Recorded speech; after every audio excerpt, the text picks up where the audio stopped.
Hard Mark Podcast. Soul skating. Soul skating. Hot audio cream. Tim Duncan. I could make a fake snake. You not pee in the pool. You not pee in Tim Duncan. All of myself is clean. Hey everybody, welcome to the Hard Mark Podcast, a show where myself, Erik Donaldson, a wrestling fan of over 30 freaking years, introduce one match per episode to my co-host, Ryan Murphy, who has never watched wrestling. We talk about the backstory, we watch the match, Ryan attempts to predict the winner, and then we rank that match on our ever-growing list. The purpose of this show is twofold. First, to see what happens when someone who's never watched wrestling is introduced to its most notable matches, and secondly, as a window into the mind and a showcase of my co-host, the man of 1,000 compliments, the soul skater, the maitre d' of Matt Drama, the Tampa Bay topsider, the living painting, the talent, the local treasure, Ryan Murphy. How are you doing today, I'm Ryan? good. Glad to be here. Glad to have you here. Yeah. The local treasure himself, live in Hedonism 4. Just, what a day. I've been looking forward to this all day. Have you? Yes. Why is that funny? But like any like specific reason why? Because I like doing this show. Okay. Ryan, I don't know. I don't want to start this off on a bad note. I'm just going to soldier for us. So welcome everybody to the finale of the Rumble arc. That's right. So the first time we've ever done this. See, that would be why you're probably looking forward to this, right? Yeah. Okay. We've spent the past 3 episodes building and building and building to what? We don't know yet. Thought last episode was the like the peak. Oh, it hasn't even yet begun to. Okay. When I peak, you're going to feel it. Trust me. But this is the finale. So again, last episode was just also checking the thing again. It was also just building to this moment here today. So very, very excited, very happy to be joined here with my friend and co-host Ryan Murphy. But before we get into the wrestle talk, did you have something you wanted to say? You had an expression on your face. Like, did I? You did. Like, I don't. You made like a meerkat peeking out of its hole recently, like just now. Yeah, just like when I paused. But No. you don't. It's fine. Yeah. All right. Couple quick non-wrestling topics. We do have a lot of wrestling to talk about here today. This is probably going to be a little bit of a longer episode. Again, finale of the Rumble Saga. We want to do it justice. Ryan and I are both committed to the quality of this program. Absolutely. I can guarantee you that. But before we get into that, quick 2 things for you, Ryan. Just to kind of set the mood, do some ice breaking. If you never listened to this program before, we are available iTunes, Spotify, Stitcher, Apple Podcast. I said iTunes, but Apple Podcast, Amazon. I don't know what they call their podcast thing, but we're available there. Follow us on Instagram, Facebook, Twitter, etc. Speaking of that, are you still not on Facebook? Not for a couple of weeks. I've been off for a couple of weeks. Sure, okay, so you're not on Facebook. Correct, yeah. Question for you about this. Is it because I kept bothering you to like us on Facebook? No.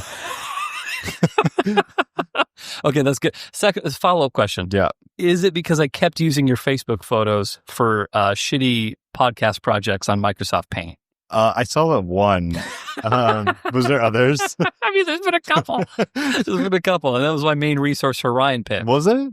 I could just send you some if you want. I still have. Okay, I mean, I'll keep that in mind. But like our logo, well, our old logo, not our current logo, but our old logo had your soul patch. Which picture was that? Just out of. Did I take your goatee from? Yeah. I think it was you and Greta in a mountain area. It was one of the few like head-on shots of you. I have it saved on my computer. I can pull it up if you want. I still have the original document. Okay. I didn't know it came from that. I thought it was just a raw drawing. Like no, I don't. No, I don't have the freehand capability for that. That's nice. I cut it literally from your face and put it on. That makes it even a little bit. Our little smiley man, or the old logo. Maybe again, if we have some merch available in the future, We'll sell the Hardmark Classic logo for people. Okay, so it's neither of those reasons. No. That's all that I care about. I mean, do you want to get into the reason why? Or okay, then we won't. Yeah. Then we won't, because that's how you develop a strong podcast partnership between you and your co-host. You don't pressure them about things that they don't want to do. If they say no, you have to respect the laws of consent. Social contract. You want to get into it? It's not very exciting. No, I don't want to get into it. No, I have no interest. Yeah, okay. I'm not actually pressing this. I'm just saying for any aspiring podcasters out there who's thinking about making money with their podcast on Anchor, which you can do with no minimum listenership, by the way, you don't want to pressure your podcast partner into things they don't want to do. Okay, good. Well, I'm glad to get that settled. I didn't want any guilt or burdens on me for this purpose. Second question, totally unrelated to that topic. This is really going to separate the men from the boys. Are you ready? Yeah. When you make boom boom, we're talking about poop. Okay. So you poop sometimes, I imagine. Hopefully how often do you poop? This isn't even my question. How often do you poop, Ryan? What's your schedule look like? Once a day?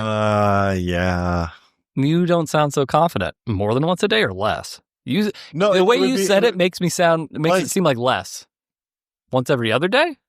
It's usually once a day, but sometimes not, need less, sometimes less, once every other. But not more? Not usually. Interesting. Yeah. Sometimes I'll poop multiple times in a day. No. Not every day, but sometimes it does happen. Sometimes. Well, when you are making some brown. Yeah. Question for you. When you wipe, presumably you wipe. When you wipe, which is not with a bidet, which we established a couple episodes ago, do you wipe standing up or do you remain seated? Just standing up.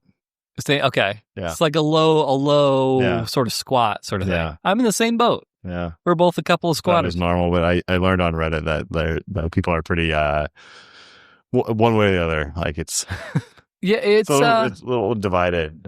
It's like a 50-50 split, I've found. And I've never understood how people could remain seated. This is also, of course, coming from someone who has large haunches. I've got big, thick, meaty thighs and pillowy lips, but that's not relevant to the conversation. But I've got big, thick, hun-like thighs, big haunches, big booty cheeks here. And so the idea of trying to snake my arm to wipe my butthole is cumbersome. Very cumbersome. Teaches their kids how to do it that way. It seems like I don't get it. It doesn't make any sense to me. But so okay, well there you have it. So anyone who is looking for a little bit of insight, you don't have to tweet me about it. We just got the answer to the question. Ryan, do you think you develop that, or is that taught and then you just stick with it? That's a good question. I don't know. As someone who does not have children, I am not a great reference for that. But people with kids who are listening to us right now, do you part the way that you wipe onto your children, or you just kind of let them figure it out? I mean, you'd have to show them how you have some guidance, I guess. Yeah, but I don't know if you develop your own strategy for. See, I would think let's break this down a little bit more. So if you're a kid and you're wiping, it's probably a little bit easier to wipe remaining seated. When you might want the kid to remain seated for the cleanliness purposes. Maybe they can't reach the floor, so they have to kind of. No, that's what I agree. Thinking, you don't want their little feet are dangling off the toilet. And so then you just hand them the toilet paper, and then they're just kind of going to town, but they're nimble, they're flexible. But that would be everybody would start out that way.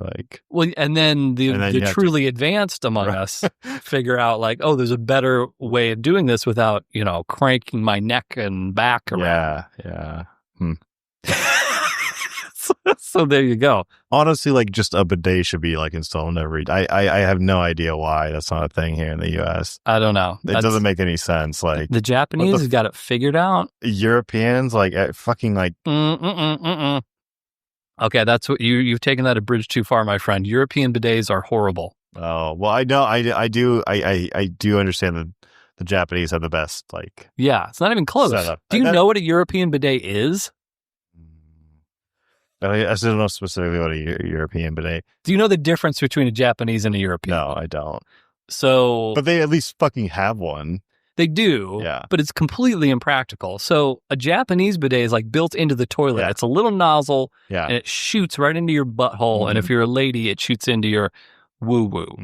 That's how it's designed. And there's settings. There's a butthole setting and there's a woo-woo setting, and you can pick. And there's like different heats and strengths, and it's fully customizable, and it's amazing. It's the best possible product you could ever buy outside of a shower head that is removable. Yeah. Yeah. But a European bidet, which I was confronted with this when I was in Italy before the pandemic started last year. It's a butt bath. It's just a bowl. It almost looks like a second toilet, but without the top part, no tank. It's just a bowl with a plug, and the idea is you're supposed to fill this bowl with water, and then you're just supposed to like dunk your butt and wash your butt out. Dude. So it's like, what's the fucking point? There's a shower, just hop in the shower if it's that bad. Are you serious? Yeah. That's what a European bidet is. I've never used one, to be honest. And I do, and even when I was in Europe, like they didn't have it, but I think they might, now that I'm thinking about, had that little fucking like sink thing. I didn't know what it was for. Yeah. What the fuck? It's for dunking your butt and then you wash your butt. It's disgusting. It's fucking disgusting. Right? I do it in the shower, like you said. Like that is oh my God. Yeah. No, it's completely impractical. To Americans, it appears like it's a fucking sink, like, you know. No, I was befuddled the first time I saw one, and then I had to kind of work out the schematics of what it was actually used for, and it's just complete. If you have the option between the two, like if you're sold on bidet, which, hey, you're preaching to the choir, this guy sold on bidet, but if you're going to make that decision, you're going to go that route, do it the right way. I thought, are you sure?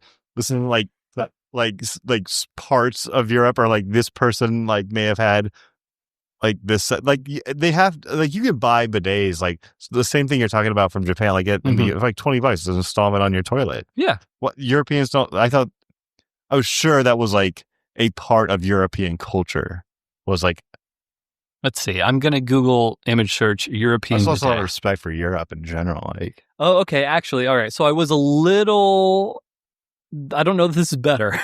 I didn't quite do it justice, but what we've been talking about, here's a picture of that right here.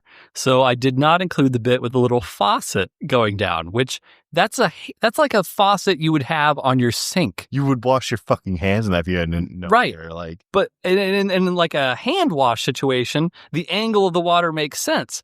That angle makes no sense when you have a butthole pointing down towards the ground, which I do. I can't speak for all the Markomaniacs listening right now, but so that's what you do. You basically, you take that faucet, I don't know, spigot's the right word, right? It looks like a faucet to me. I mean, I think a spigot's just another word for faucet. Either way, you take that, it's like a sink faucet. Yeah, so you fill up that sink. I won't even do it justice by calling it a bidet. You fill up that sink, you dunk your butt in, and you wash your butt out. It's a little butt bath. It's a bird bath for your butt. Do that every time? Well, I mean, if you're only going once every other day, it's probably not a big deal, Ryan. But if you're going every day, I mean, this is crazy. Like that defeats the entire purpose of having a bidet. Like, I'm sure. So I mean, like if you think about the United States proper and bidets, it's not unheard of, but it's not very common. Like you wouldn't necessarily attach like the idea of bidets with the United States. I would venture to say like a lot of people don't even know what a bidet is. Yeah, that's probably fair. But I'm sure that there are people in Europe who have a proper bidet. I'm sure that exists. But all the ones I've ever seen staying in like Airbnbs and hotels and stuff, they've all been the little bird bath version. Is it just a toilet paper thing? Is it just to sell toilet paper? Is that why fucking in America we haven't got like, I see all these toilet paper ads all the time. Yeah. Like, and they're like disgusting ads. Like, you know. Well, water's free. So how are you going to make a buck off of water? Piss me off. Just fucking hate this country. The expat, Ryan Murphy. I need to write that down. That'll be your next title.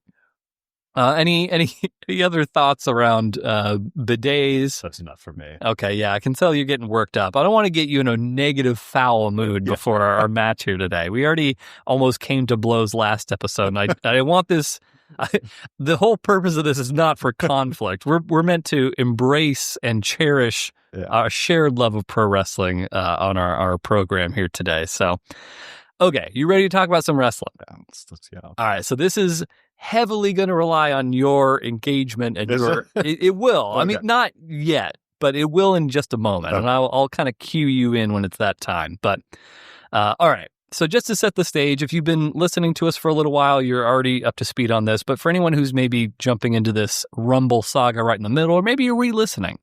So in our previous 3 shows, so episodes 24, 25, 26, and this is 27, we have featured a few different stories that have all tied in together. So 3 episodes, it was Team Piper versus Team Flair. So that was kind of the main story arc of that match with the poster of Roddy Piper fighting off all the men in the corner that Ryan loved a lot.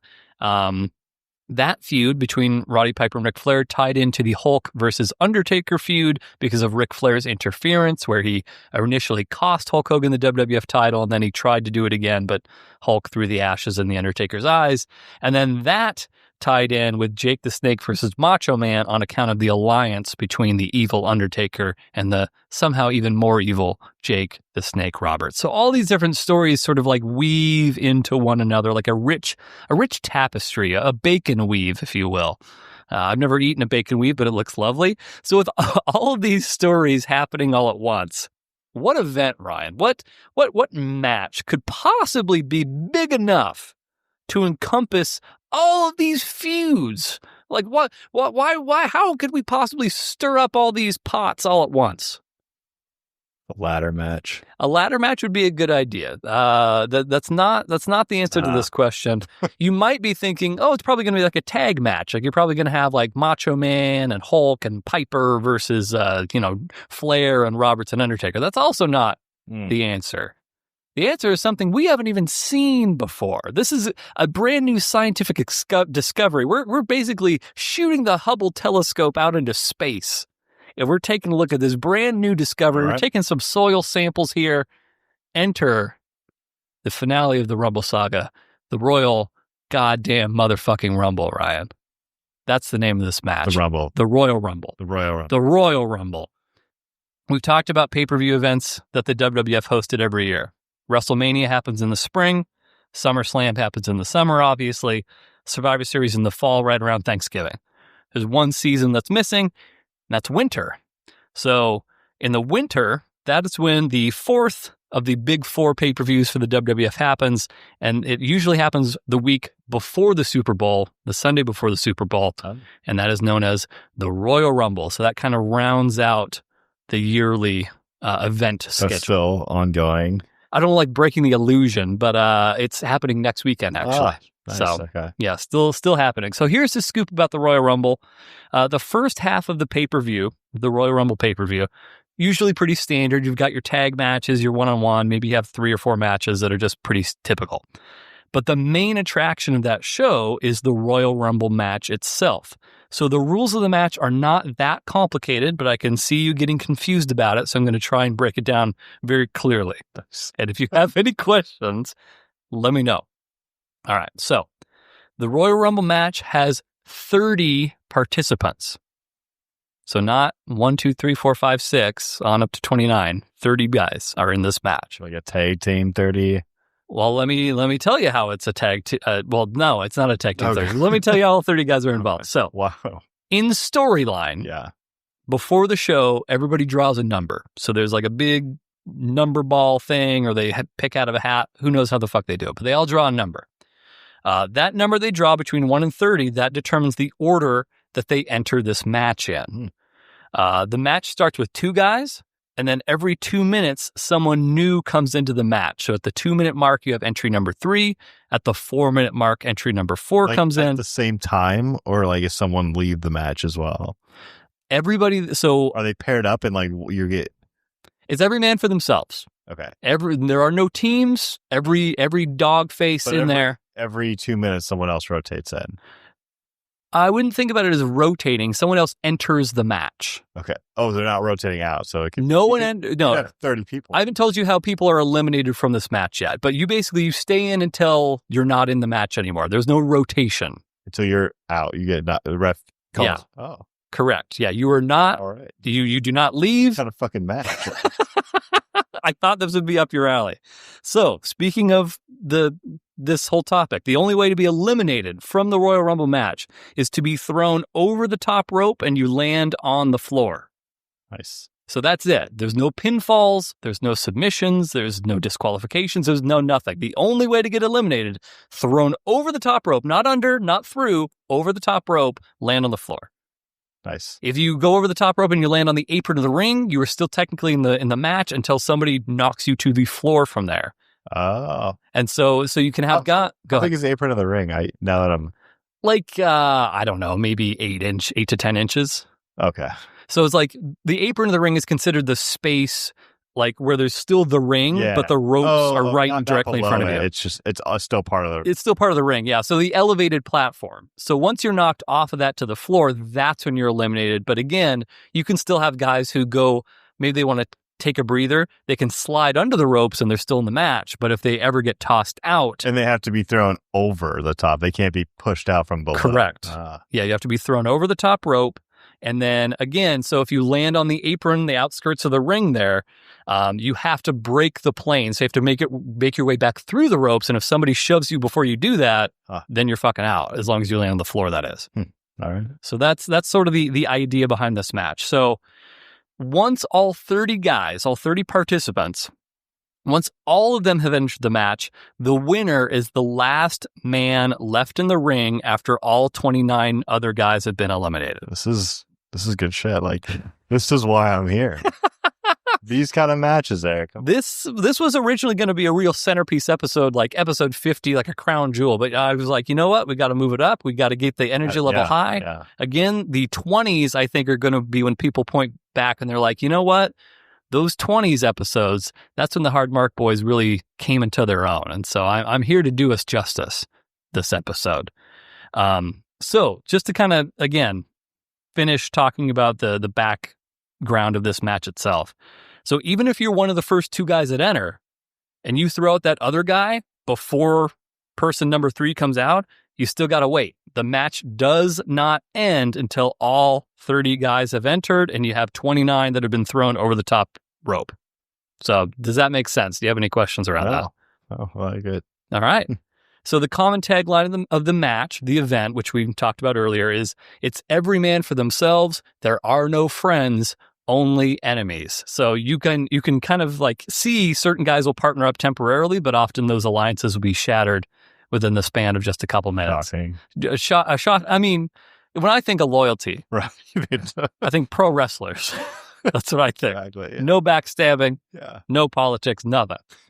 So traditionally, just to add another wrinkle to this whole thing, traditionally, the Royal Rumble was usually for bragging rights. So think of how most sports have like their all-star game. I know baseball sort of like sweeten the pot a little bit where like the winning side gets to host, was it the World Series? Okay. Yeah, which actually matters. But I don't think basketball has anything like that. The Pro Bowl, I know, does not have any stakes whatsoever. People don't even go to the fucking Pro Bowl. It's like an embarrassment to have to go to the Pro Bowl. Right, exactly. The worst all-star game in all of sport. Yeah. So that was kind of how the Royal Rumble worked. Not that it was like an all-star game necessarily, but there was no tangible prize. You're just like, I won the Royal Rumble. I'm so cool, whatever.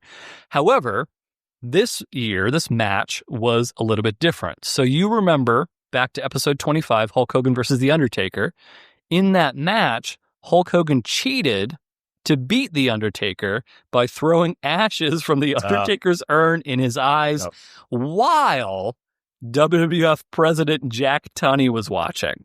So, because Jack Tunney saw all that shit play out, the result of that match, and because Ric Flair just kept getting involved, what happened was Jack Tunney stripped Hulk Hogan of the WWF Championship and declared that the winner of the 1992 Royal Rumble would also be the new WWF champion, making this the highest stakes Royal Rumble of all time and giving all 30 guys the chance at becoming the WWF champion if they can survive until the end of the match.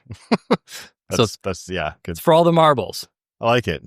I like stakes, Big stakes. Yep. Whoever wins this match is going to go into WrestleMania that year as the WWF champion, so stakes are very, very high. So, anything else around that you have any questions about before we start talking about who's in this? No. Okay. So let's talk about who's in it. Obviously, with 30 guys, I'm not going to be going into a whole ton of detail about each individual person for the sake of both of our sanity. But I will give you, and with the help of some video, I will give you a quick one-sentence summary. And if you're curious to know more about someone, I'm happy to regale you with some tales about them. I'm not going to read them off in any. This is not the order of entry. This has no bearing on when guys are coming out or anything like that. I'm literally just going to play the video that plays at the start of the Royal Rumble pay-per-view, and then we will talk about them from there. Okay. All right. So there's our first guy. So that's Jake the Snake Roberts. Haven't seen this guy in a while. Haven't seen him in a little bit. Yeah. Evil son of a bitch used the Cobra on Macho Man and slapped his wife. We saw him in the last episode. Yep. So that's him. Next up, we have the Barbarian. He's a big, strong man from Tonga. He wears fur. So there you go. I don't think I've seen him before. No, I don't think you have. No, okay. I'm pretty sure you have not. Rooting for him. You're gonna have a lot of people you're rooting for, I have a feeling. Oh, we remember him. So that's Rick the Model Martel. We saw him in the blindfold match against Jake the Snake from episode 23. Handsome, cocky guy. Yeah. He's another one of your picks. Yeah. Another one of your picks. Okay. Next, we have the Berserker. The Berserker is a Viking dude. He usually wins his matches by throwing his opponents over the top rope and they get counted out. Possible advantage in the Royal Rumble, because that's how he wins his matches. Hard to say. So the guy broke into the Senate. Holy shit, you're right. He does look like the fucking Senate Viking. Yeah. Huh. Yeah. I didn't even... Topical. There you go. I mean, not topical by the time this makes air, but topical for right now. Okay, next up. Oh, one of your favorites, Rowdy Roddy Piper. So we saw him back in episode 24. He wants to get his hands on Ric Flair in the Royal Rumble. Also, fun fact, Roddy Piper won the Intercontinental Championship earlier in the night. So the night of the Royal Rumble, one of the earlier matches, he won the Intercontinental title. So he's already made history as the first man to ever compete for 2 titles in one night. So he would make even more history if he was able to win both in the same night. And he's halfway there. So there you go. Noted. That's the story with Piper. Next, we have... these faces that these guys are making. Next up, we got Hacksaw Jim Duggan. He is a USA-loving brawler. He's kind of stupid. I don't know how you could ever get that from that photo, but he's kind of a dumb guy. He carries a big piece of wood with him everywhere. He yells, "Ho!" and "USA! USA!" a lot. That's what he does. Does he get to carry it with him, like in matches? Oh, the 2x4, the piece of wood. He doesn't use it in this match. Okay. But sometimes he uses it in his actual matches, but like as soon as the referee sees him do it, he gets disqualified. But sometimes he gets so pissed he just doesn't. Oh, nice. Yeah. Yeah, typical wrestling shit. Okay. Next up, we have these faces. I never realized just how goofy ugly guy. So this is Jerry Saggs. He's half of the tag team of the Nasty Boys. He's an ugly, mean street fighter. Still alive? Jerry Saggs is still alive. Wow. Why did you ask if he was still alive? I'm just looking at this picture, like, it's a rough-looking guy. Like, you're telling me he doesn't look like the picture of health? We should all be so lucky. God. How would you describe that haircut? I just gotta be a mullet, right? Well, it's a mullet, but it's a mohawk mullet. Oh, so he doesn't have the hair on the back, like yeah. So you can see a little bit on his left shoulder, to our right. That's hair. Oh, okay, yeah. So it's like a mullet, yeah. Yeah, so it's like a mullet hawk thing. Yeah, it's pretty good. Yeah, totally. All right, next up we've got the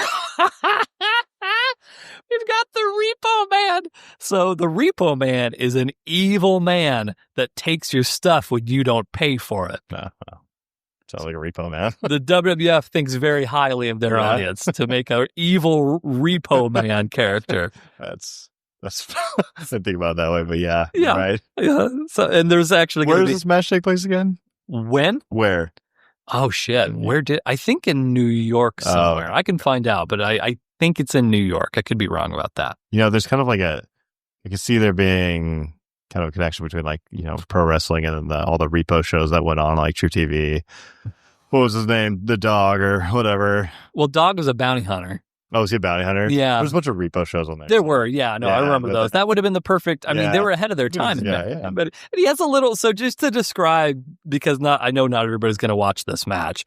The Repo Man, if I had to take a peek at him and describe what I see, so he has a carabiner, but a huge carabiner hook thing that he's holding. He's pointing at Ryan and I right now, very menacingly, and he has what I could only describe as like a Lone Ranger mask on, because he's a Repo Man. He doesn't want you to know his true identity. That mustache. It looks like Orlando Bloom's mustache in Pirates of the Caribbean. Yeah. And then his jacket has tires, bits of tire attached to it, like a car tire. I don't know why. That's the Repo Man. That's probably why. Because he gets run over?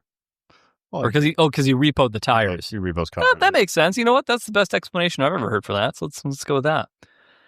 Next up, we have Sergeant Slaughter. He's a former Iraqi sympathizer during the Gulf War. He has now finally come to his senses, and he loves the United States of America again. So he's all in on the USA.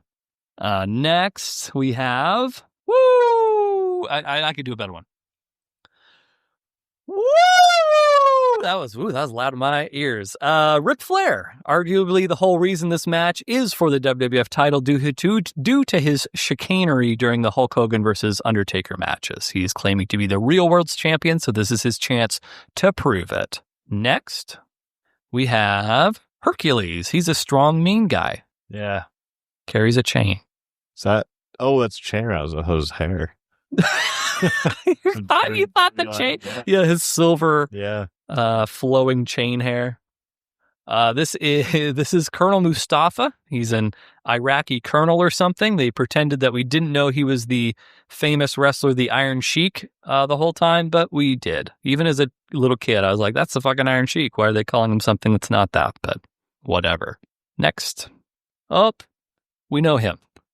That's Macho Man Randy Savage. Not only would he like to become WWF champion again, he would also like to murder Jake the Snake Roberts. Because if you remember, Jake the Snake slapped his wife. I do. Great wedding reception. Great wedding reception. Great King Cobra attack. Oh, God. Okay, here's Skinner. Skinner is an alligator hunter. He has a mouthful of chewing tobacco that he spits in his opponent's faces to blind them. Grizz Green. What's that?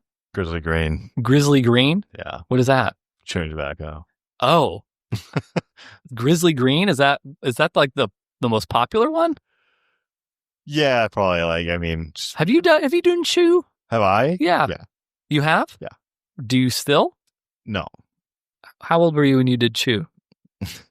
I was like 18, 19. How long did you do it for? 17, maybe.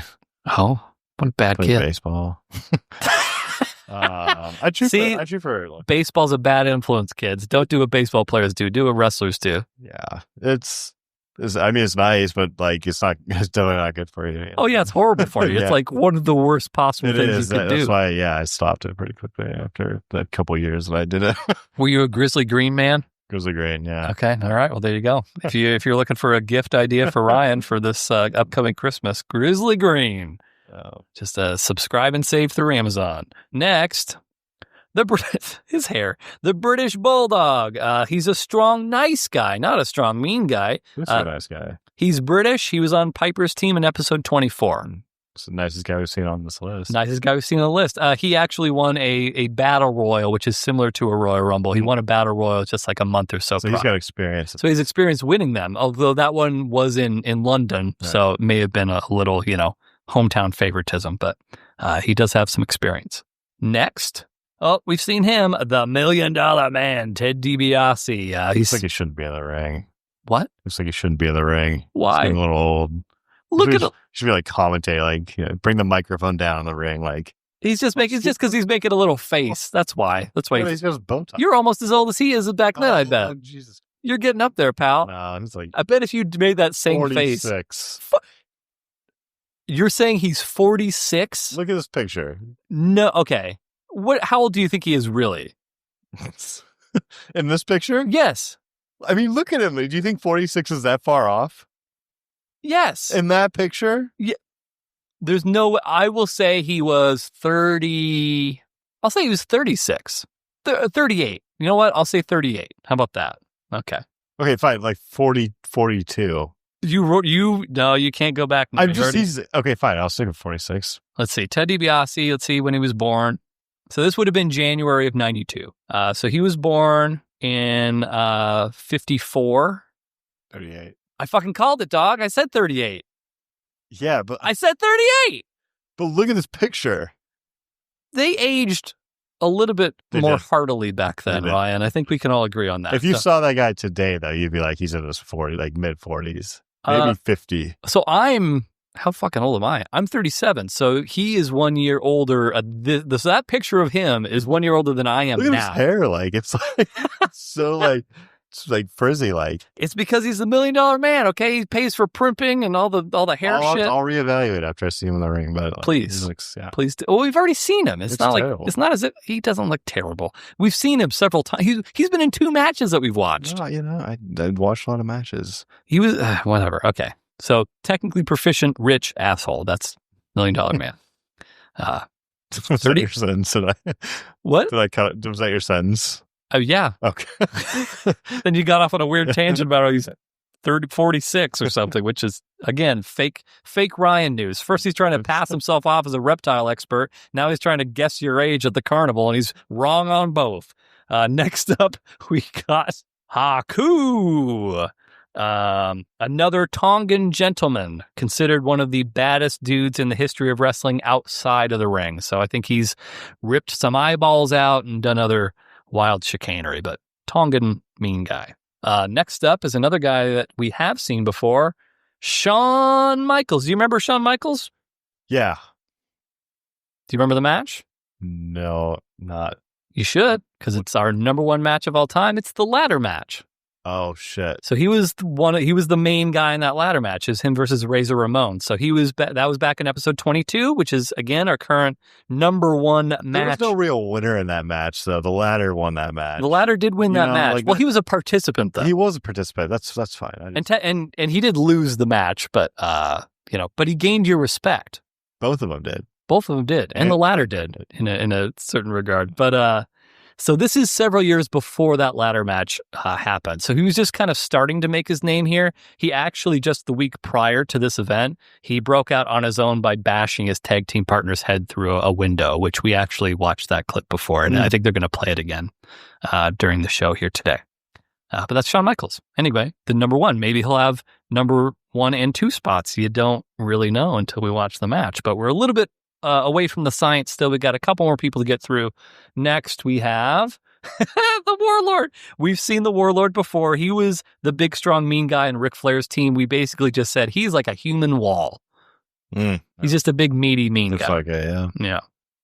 But he didn't really do anything of note in that match, so I don't fault you if you do not remember him. El Matador, Tito Santana. He's a bullfighter, I guess. He had actually been with the company for over a decade, just wrestling as Tito Santana. They were trying to fresh him up with this shitty gimmick of a bullfighter. El Matador. El Matador. Oh, Sid Justice. So this is another guy that we have actually seen. He was in our ill-fated lightning round episode 20. He killed one of the job guys. He threw them over the top rope, like pressed the guy over his head, threw him over the top rope, pressed him over his head again, and threw him back into the ring, and then just killed him with a bunch of slams. It's like a gentle giant type of figure.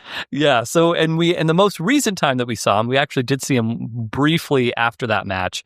We saw him save the day during Jake's invasion of Macho Man's wedding reception. So we've seen him a couple times.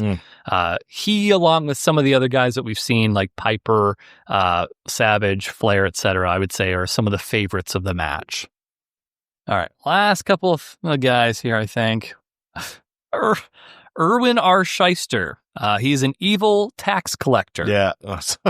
This kind of goes hand in hand. Color, like. Yeah. Yeah.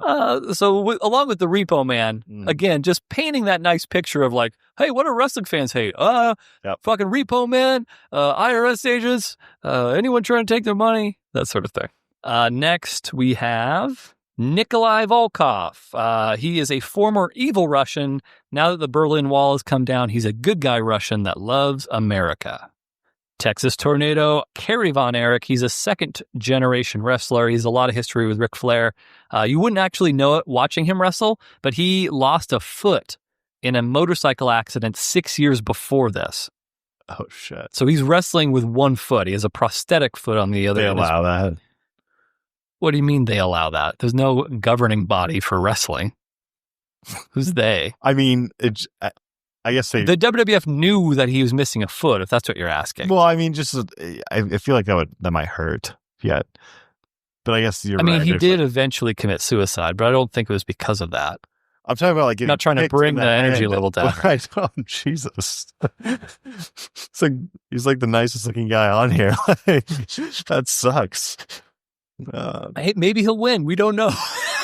We don't know, Ryan. All 30 minutes. We just like talk shit about his foot. I'm just saying, like, right. I didn't know if they allow like you kick someone in the head with the prosthetic, like. Well, so he wears a boot. Like as a kid, I had no idea he was missing a foot. Oh, okay. So like if you were just looking at it, you'd see like a little bit of tape above the boot and then just a wrestling boot. So like I'll point it out when he comes. Not like a nice piece of metal like foot. Like no, it's not like what you see now where it's like track and field people on the thing. No, this is who knows what he had in the boot. Yeah. I mean, fuck, yeah, I have no idea. But again, as a kid, no idea who's missing a foot. I need to look more into this guy's interesting life. There's actually, and I've actually had somebody reach out to me about this before. There's a documentary series called Dark Side of the Ring. It's on Vice. Oh, you can't watch it because it would be highly unscientific for you to, but anyone else is welcome to watch it. There is an entire episode dedicated to the Von Erichs. It's fucking sad as fuck, but it's a good episode and it's very insightful about kind of him and his whole family. He had, I think, like 4 brothers, and they were all wrestlers, and they all died under horrible circumstances, except for the one oldest. I want to check out that. Well, shoot me a link just to that one. I won't watch the rest. Yeah. All right. Yeah, I think that can be a scientific thing. Oh, here comes your favorite, Ryan. Are you ready? Here comes your favorite. Here comes your guy. You ready for your guy? I'm ready. Okay. Virgil. Oh, my guy. Your guy. So you remember him from Team Piper versus the one guy you remember of all the fucking people. So he's your favorite. He tries his hardest. He's always in there giving 100%. Loves that meat sauce and that fuck money. It's all about those. I feel that. Yeah. Loves those fucking breadsticks. So that's Virgil. So Virgil's in the match. Virgil WWF champion. Hard to say. He's got as good a chance as anybody. Oh, we also know him. This is number 26, by the way, so we're almost done. The Undertaker. He's an undead Wild West zombie mortician. He has a magical urn that he gets power from. He hates everyone except for Jake the Snake Roberts, and he wants his title back. He was on that podcast with Joe Rogan. He was. Yeah, I don't know if you caught that. I just saw it on Twitter. I saw like little highlight. I didn't see. Yeah, I didn't actually listen to it or anything like that. But friend of the show, Joe Rogan. Big ups, Joe Ro. Should we move to Texas? Yeah, we should. We'll Texas here in Washington, just too ridiculous. Like, see, maybe he can just get us a shed. We can just move into his she shed or whatever. Quick note around Undertaker's involvement in this match. So Jack Tunney agreed that both the Undertaker and Hulk Hogan, because he kind of fucked both of them by stripping the title and kind of saying like, fuck this. He guaranteed that both Undertaker and Hulk would be guaranteed a number 20 or above in the Royal Rumble. So they're guaranteed to be 20 or above. Was that means they're coming in after number 20. Yeah. So wouldn't that be like, he's gonna let you finish this first, but like, wouldn't that be an advantage? Yeah, it's a huge advantage. So how do they? Is it based off your previous performance or totally random? So if you remember when we were talking about picking like numbers in storyline, they're going backstage before the event starts. We're all picking a number, and that's the number you come in. But then you're totally fucked if you get like an early. So if you're number 1, then yeah, you're totally fucked. Shit. Whereas if you're number 30, you're like, I don't like. In theory, all 30 guys could still be in the ring at the very end. But in reality, that's not going to fucking happen. But even like in theory, like the person who's been in there, they're going to be exhausted. It's going to be literally 1 hour that they've been in the ring. Right. And the number 30 gets in there fresh. Fresh as a daisy. Yeah. So it's a huge advantage. You want to be as late as possible in the thing. Okay, yeah, I didn't even think of that. So Undertaker and Hulk, they are guaranteed 20 or above. So they do get the advantage, again, because they got fucked over by Jack Tunney. That's not fair to the rest of the people who didn't fuck him over. That's a good point. I don't even know how to answer that, but you're right. Yeah. Not fair. But sometimes life's not fair, especially when you're dealing with an undead zombie mortician. Next up, number 27 on our list, the Big Boss Man. Big Boss Man, former prison guard. He loved Law and Order. He's a quick and agile. What? What's funny about what I just said? He loves Law and Order. Loves Law and Order. Who He doesn't loves love it. Law and Order? He fucking talks about Law and Order all the time. Who the fuck doesn't like talking Law Like, and Order? Yeah. you know how little kids get obsessed about things? Do you talk to many little kids, Ryan? I haven't in a Not in a while. weird but way, my but- mom was like a preschool teacher, so I've been around like, yeah. You know how kids like get obsessed about Yeah. Minecraft and won't shut the fuck up about Minecraft? Oh, yeah. He's like that with Law and Order. Fortnite. Fortnite, yes. Dumb. He will talk your ear off and tell you like, yeah, I bet handcuffs do hurt. Like that's what he is all into. That's the Big Boss Man. But he's a big dude, but he's very agile for a bit. He's one of my favorite big guy wrestlers from my time as a child. Craig the Hammer Valentine. He's another guy we briefly saw back in episode 10. I don't expect you to remember him. That's fine. Veteran, tough guy wrestler. His dad was in the plane crash with Ric Flair back in 1975. It's like a girl, like a woman.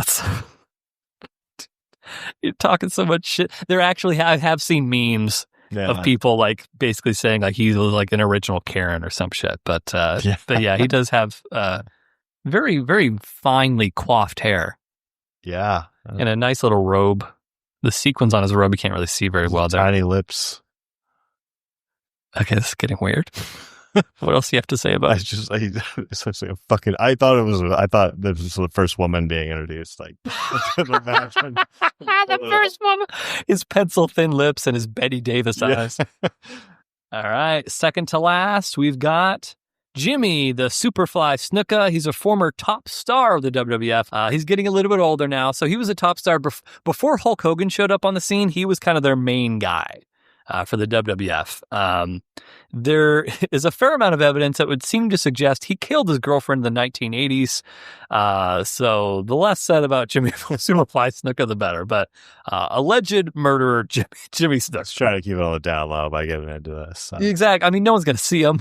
They're just going to, he's a good guy. Yeah. And then last, number 30. Oh, we know him. The immortal Hulk Hogan. He wants his WWF title back. He wants to settle some unfinished business with The Undertaker and with Ric Flair. He could make history by becoming the first 5-time WWF champion if he wins. So he is also guaranteed to be number 20 or above in this match. So those are the participants. Now, do you have any thoughts around anyone you're leaning towards besides Virgil so far? This isn't binding. Jonathan No Foot. The guy, Texas Tornado? Yeah, okay. Gareth No Foot. Who That's else? okay. The woman? The lady? No. No. Lips are too thin. I understand. So right. You like nice pillowy lips. I've met Greta. I mean, I was like, I'm trying to just like put together what I'm thinking of. Okay. I mean, I'm willing to go down this train of thought, but if you're not. No, I think there's a lot of interesting characters in here. Okay. I'm kind of excited to see how this plays out. It's going to be fun. The Royal Rumble match is always a super fun match every single year. Like I do not miss a Royal Rumble. Like What about this year? I'm going to my parents' house and I'm going to fucking watch it. We always do it. We Fox, It's on the WWE Network. $9.99 a month, dog. This is what they should put on like Fox when they're trying to like get people back into. So quick side thing. So here's what we do for the Royal Rumble every year at my parents' house. So we all get one prediction. So we have a score sheet Like someone on Reddit will inevitably every year, they'll make like a whole score sheet where you try and predict the winner of each match. Yeah. And so we'll tally up our wins. For the Royal Rumble match itself, we'll try and not only predict who is going to win, but we also, in addition to that, we pick a number from 1 to 30. So then you have 2 guys that you could get, either your pick or if you drew number 13, hey, great. Yeah. Then that's also your guy. I like that. That's a good idea. Yeah. It's the fucking best. Yeah. I love it. It's my favorite event of the whole year. So those are the participants. Now, as far as your prediction for this match, obviously there's 30 guys. There's a lot going on there. But here's my pitch to you. I get 30 points if I... You get 30 points, exactly. Your win-loss is going to go off the charts. But here's my pitch. As we mentioned, the match cannot end until all 30 guys have entered. So that's just a given. That is going to be what happens. So here's my idea. Once entry number 30 shows up, so once that last guy shows up, you have 60 seconds to make your pick at that point. So you have a full minute. Yeah, I think it's fine. I think it's fine. Okay. I don't know who the fuck. It's going to be chaotic. Yeah. But it's fine. Okay. So we'll do. Okay, so we have that in agreement. So there will not be we're going to go to a commercial break. And we're going to come back and Ron's going to be like, that was bullshit. You fucked me. So we agreed on this. Perfect. All right. So the last thing we're going to do before we actually watch this fucking thing, I know this has gone on for a little while, but hey, we did 3 episodes building up to this. We got to do it right. And I do have snacks in case you get hungry while we watch it. Yeah, I bought some chips yesterday. Oh. I even got hummus because you said you're on a big chickpea thing. Chickpeas? Hummus is made of chickpeas, right? Is it? I don't eat hummus, really. I've heard it's good. But hummus is made of chickpeas. I just eat the chickpeas like... What? Like toasted. What? Yeah. Just plain? They're like it's like spicy kind of rub. Oh, so you weren't joking. I don't only eat chickpeas, but I thought you were kidding. I'm when you said I'm only trying to eat a little healthier. Like hummus is healthy. Yeah, I mean it's fine. I got Triscuits and I got hummus. You got Triscuits? Yeah. This is the worst cracker. They're no. These wheat are thins? These are maybe they are wheat thins.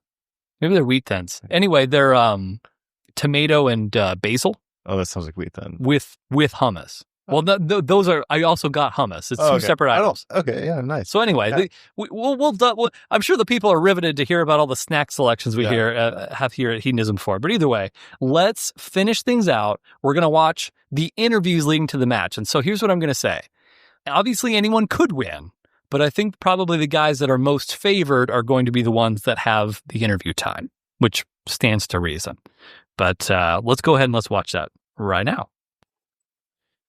All right, thank you, Gorilla Monsoon and Bobby Heenan. Congratulations are in order for you, Roddy Piper, the new Intercontinental Champion. One more time, baby. Only in America. Where else can a skinny 15-year-old kid come on down and become champion and have a chance at the world champion now? I'm going to go in there next meet, Gene. There are going to be 30 guys. I'm going to have them falling down like President Bush. Thank the good Lord, the Prez got up. Them, they ain't gonna be so lucky, because I got a dream. I do have a dream, and I got my eye on the prize. Mwah! Dedicate this one to Colt. Yeah, the Royal Rumble, the single greatest wrestling event and match ever in the history of the World Wrestling Federation.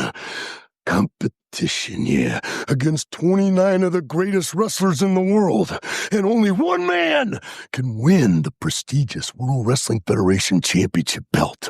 I've won it before. I've been there before. I've been to the top of the mountain, and I'm going back. I'm going back this afternoon. 2 things I want to accomplish this afternoon, yeah. Number 1, sometime I want to get my hands on the Snake Man. And the other thing is, yeah, I want to once again be the World Wrestling Federation champion. Oh, yeah. Dig it. They say you can't always get what you want, but I've always been able to get what I need. This afternoon, the World Wrestling Federation Championship belt is on the line. For 29 other men, it's going to be a big disappointment. I would never disappoint myself. I don't mind. And Savage, believe me when I tell you, I'll be waiting for you. Yeah, I'll save some for you. and I'll have just enough left to walk out with that title around my waist. Trust me. You're looking at the next World Wrestling Federation champion. You're looking at the man who rocks the cradle. Mirror, mirror on the wall. Today we find out who's the fairest of them all. We're at the Royal Rumble, and 30 of the greatest World Wrestling Federation superstars gathered today to find out who is the man for 4 months. I've called myself the real world champion. So for me, there's no backdoor. But remember, boys, and that's to all 29 of you, I've lived one way and one way only, and that's with the belief to be the man. You have to beat the man. And today at the Royal Rumble, I am the man. Woo! Oh, what a busy afternoon it's going to be at my funeral parlor. 29 hearses have already been prepared.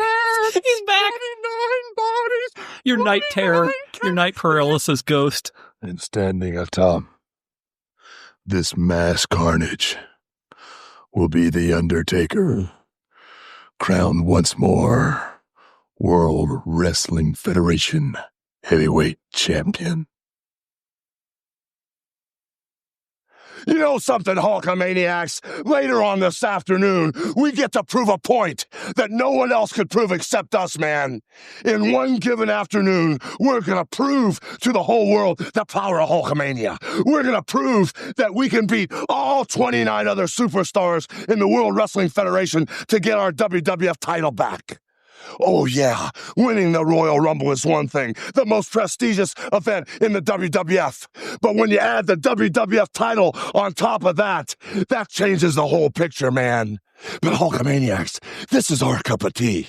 They're going to be coming from all different directions, friend or foe. They're all the same in the Rumble. But it's just like always. We're always getting cheap-shotted by one of our so-called friends. Or we're always getting cheap-shotted by that no-good Jack Tunney. But this is our cup of tea. And in the Royal Rumble, we're going to prove that Hulkamania reigns supreme. But to all those people in Titan Tower, in the WWF offices, don't worry about The Undertaker or Jake the Snake stealing that belt, man. Me and my little Hulksters have a special battle plan for the Royal Rumble. And what you gonna do when Hulk Hogan and his little Hulksters rumble all over you? All right. There you fucking have it, my friend. What do you think? Now that you've seen the promos, you've seen who the favorites are. Question: who are you leaning towards winning this thing, and why is it the Repo Man? He looks like a family friend's dad. I thought, who's just like. And not only just any dad, but the dad who would always be like, "Oh, I'm a little bit short" when it came to the Little League pizza party. I'll get you next time. Yeah. Oh, there's an appearance about him that just it's very. He likes a good deal. This is like the dad that's take your hat off at the table, that kind of dad is what I got from him. I think you're putting too much. That sounds like a reputable man. That seems like a proper reputable man. You're thinking alcoholic, take your hat off of the table, that sort of dad? Yeah, a little bit. Yeah. Kind of rigid, Sure. character. If they weren't a Repo Man, what would their job be, do you think? Probably something with their hands, mechanic. Yeah. Always bitching about not getting that promotion from old man Willis at the tire shop. Mm-hmm. I would not peg him as a wrestler. I'm interested to see how... So he is a big guy, but he's always crouched over, so he looked little. I remember, tiny, he actually had a completely different character, maybe for sure a year prior to this, but probably 6 months prior to this, where he just looked like a big wrestler guy. But then without really doing that much, they changed him enough to the point where he looked totally different physique-wise. But is there anyone that you're kind of leaning towards at the moment before we watch this thing?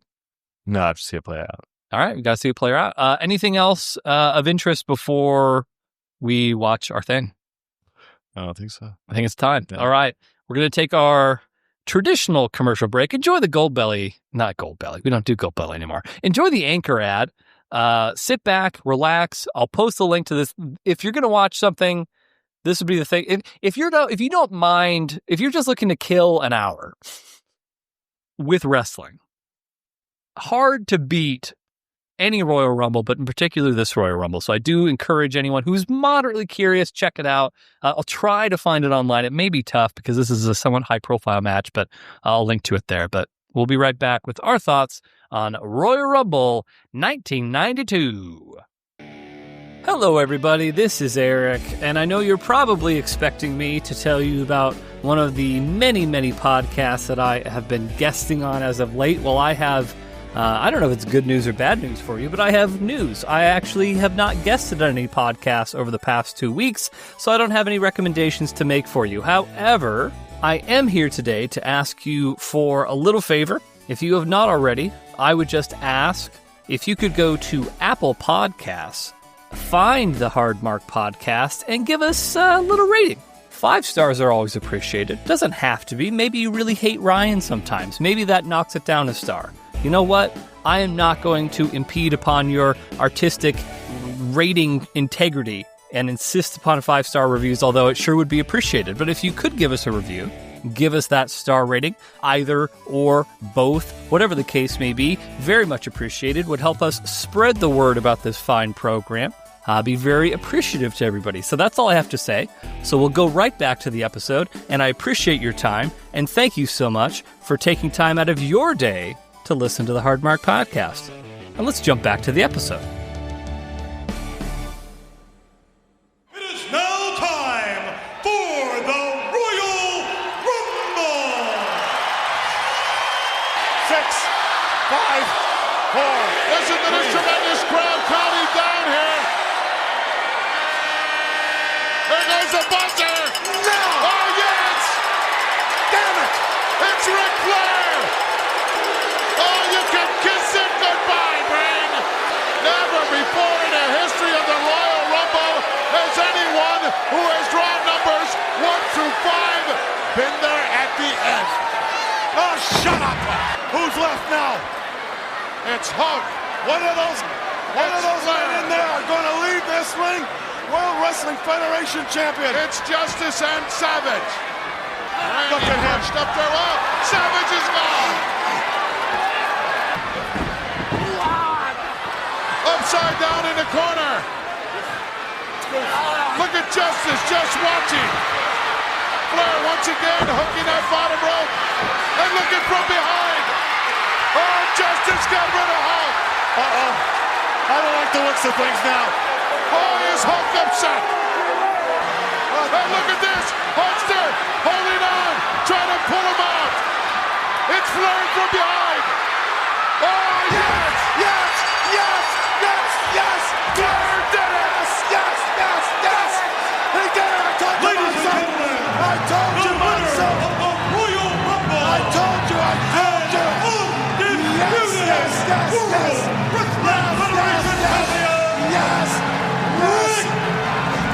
Yes, I told you. We are back. We just watched. You recording? Yeah. Oh, okay. Just want to double check. It's happened twice now. You're just looking for any opportunity to take pot shots. I already complimented Greta's pillowy lips, and yet here you are taking pot shots at me. I'm not trying to make this personal, or if I'm just saying that right now. I'm here to do a professional job. So we just watched. This is going to come back every single episode. There's going to be some shot taken now.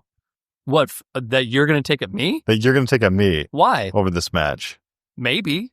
I don't know. I mean, now that you're telling me I should, maybe I will. But so we just watched the 1992 Royal Rumble. We just finished it. If you haven't checked it out, again, one of the most, prominent, famous, well-known Royal Rumbles of all time.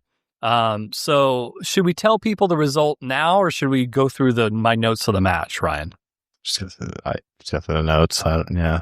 Can you not play boo-boo face for a moment? I don't know what to say. Like, okay, let's just tell people, because it's not, you're going to figure it out anyway, because he's already stewing in his own juices over there talking. He's already resigning himself to Jack in the Box. That's how defeated and deflated he is at the moment. So let's just say it. So for a while there, Ryan was saying like, oh, Ric Flair's going to win this, which is absolutely what happened. Ric Flair did win the 1992 Royal Rumble. He came in at number 3 and he went in and he lasted a record amount of time and he won the match. But like, it's not fun if I just tell him, yeah, you're right, Ric Flair wins the whole thing. So I'm trying to play devil's advocate and be like, what about Sid? No. What about Piper? Okay, what do you think happened? I made my pick. Like, Yeah. Like, And probably, like, was 6 minutes before. Yeah, you did. And then... And I was very impressed, to be fair. But you're not... In any way, you sounded disappointed. You sound disappointed. I was disappointed that you got it so quickly. You Yeah. sounded like I was like, okay, fuck, that's the wrong pick. Like, Why would you came off... I didn't expect you to be like, yeah, that's it. But it was such a negative reaction. Was it a negative reaction or was it good acting? I don't know. Why do I ever? know, I don't but want you to get the right over, pick. Eric. It fucked I me don't over. ever want you to get the right pick. I have to read the room when I'm fucking doing these things. And I read the room and I was like, shit, I might not be right. And okay, let's take a step back. Your instincts were correct. I know. I don't know why you listened to me. That was dumb as fuck of you to do that. That was so stupid. I thought for sure, because I had basically committed like, oh, he's picking Ric Flair. That's it. That's just the end of it. And then after I was kind of like, oh, here comes Sid. Sid looks pretty good, right? Oh, what about Virgil? That's not what gave it. What specifically did I say? It's not. It wasn't any like new wrestler coming out. It was just the way you were like, okay, like, you know, well, yeah, okay. Well, yeah, because I'm trying to downplay it. It was downplayed so heavily. I'm a good actor. Maybe. I'm a real good actor. Fucked me over, Eric.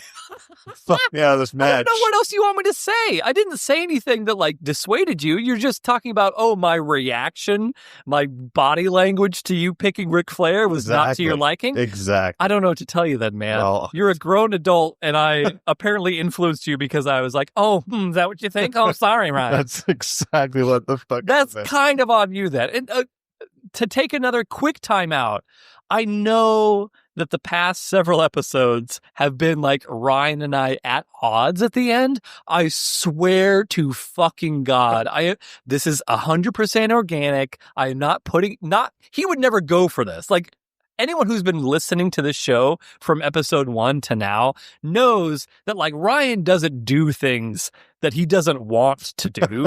Like, that's been made very clear. Like, if there's anything he's uncomfortable with, he's not going to do it. And he's not like an actor type. So even if I really wanted him to, he would not. So he feels legitimately slighted by the fact that I didn't tell him that he was right about his Ric Flair prediction in the middle of the match, I guess. I'm upset still, Eric, and you're not giving me time to like...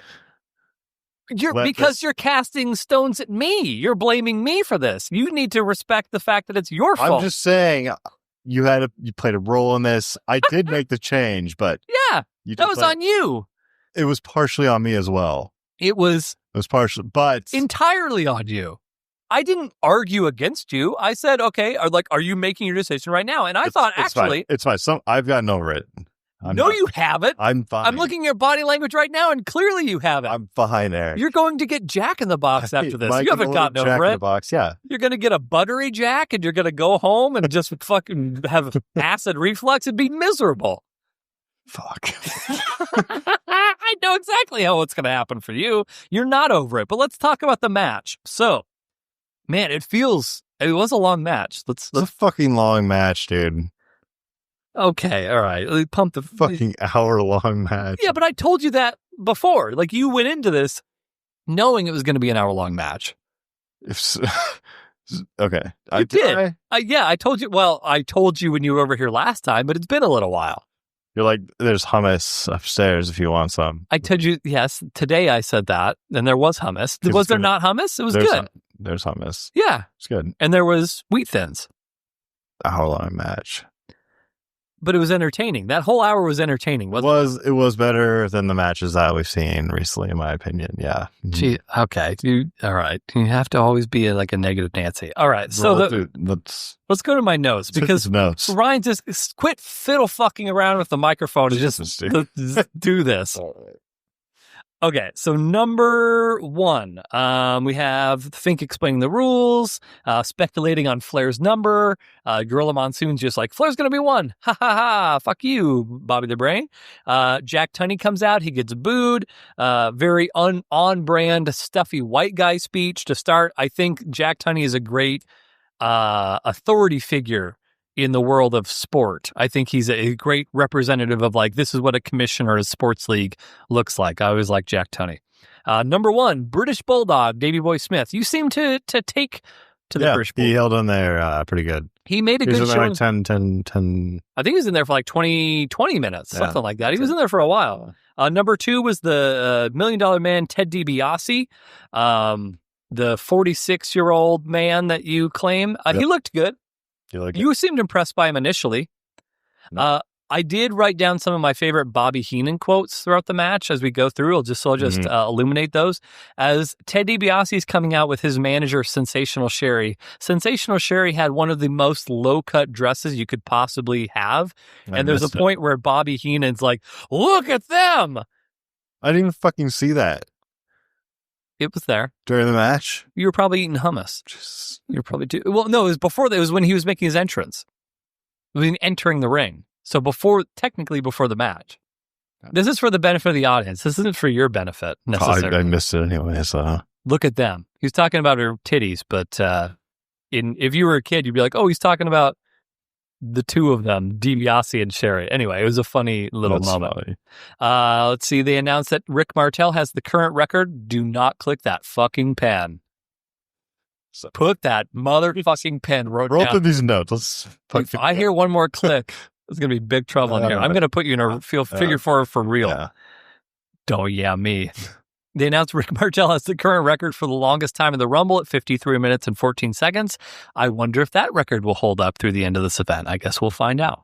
Yes. No, it didn't. They go back and forth a little bit. DiBiase gets tossed out. And so DiBiase gets thrown out before Ric Flair even shows up, which, spoiler alert, number 3, Nature Boy Ric Flair. So Bobby Heenan starts freaking out. Gorilla Monsoon repeatedly mentions that no one who has ever drawn numbers 1 through 5 has been there at the end of the match, which, as we know, Ric Flair won. So he actually won number 3, which is a record at that point. Flair gets tossed around by the Bulldog a little bit of begging. The begging was very prominent early on. It seems like it tapered off, or maybe we just got used to it. I'm not quite sure. But you were very annoyed by the begging at the beginning of the match. No, it's just like, that's what he does. Like, I'm learning to just like accept it. Okay. Yeah. That's a good thing. Yeah. That means that the science is taking. Now that you're less bothered by the begging, that means that the wrestling science is starting to seep into your pores, Ryan. Yeah. So that's a positive. Number 4 was Jerry Saggs. He was the guy with the ugly haircut, the faux hawk mullet thing, whatever. He got eliminated pretty quick. Next up was Haku. He hit a really gnarly pile driver. Remember that? Yeah. Yeah, that was a good one. There's some more Ric Flair begging. Ric Flair cheap shot at Haku. More brawling. Haku then got eliminated. So it was a pretty quick series of eliminations early on. Next up was Shawn Michaels. Thoughts on Shawn Michaels in this match as opposed to ladder match Shawn Michaels? He missed opportunities. And So early on in the match, you seemed very fixated on like people taking every opportunity to eliminate one another. You did not like it when people broke up the contact between each other. No. And that's all that there is to that. But Shawn Michaels basically did I would say the entire time of the time he was in the ring was him like almost getting tossed out and then crawling back in. The one bit of this part of the match that I did write down was where he got crotched on the top rope and then the British Bulldog started shaking his testicles and penis on the rope. Yeah, that didn't happen. That was a pretty good move. Yeah, shook him pretty good. Next up, El Matador, Tito Santana at 7. With after Flair. Here we go. The British Bulldog gets low blowed by Ric Flair and then Bobby Heenan. I'd do that to my grandmother if I had to. Mm-hmm. This whole match was filled with gems from Bobby Heenan. The such good commentary. Number 8 was a Barbarian clad in fur. Not much happens. Number 9 was Texas Tornado Kerry Von Erich with his fake leg, which, as you attested to, didn't even know that he had a fake foot. Next up was Repo Man, Ryan's pick to win at number 10. Any thoughts on Rico Man? Rico. Isn't it a little longer than I thought? Same with the Tax Man. The Tax Man was in there for a while. IRS was in there for a while, yeah. but both of the anti-poor people gimmicks lasted for a little while. Then you had number 11, the Lady Greg Valentine. Let's see here, a little bit of low blows for the Repo Man. Number 12 is Nikolai Volkov. Then you had Big Boss Man at 13. That's when the ring started clearing out for the first time. You had the Lady Greg Valentine eliminated. Repo Man gets tossed out. Bulldog gets tossed out.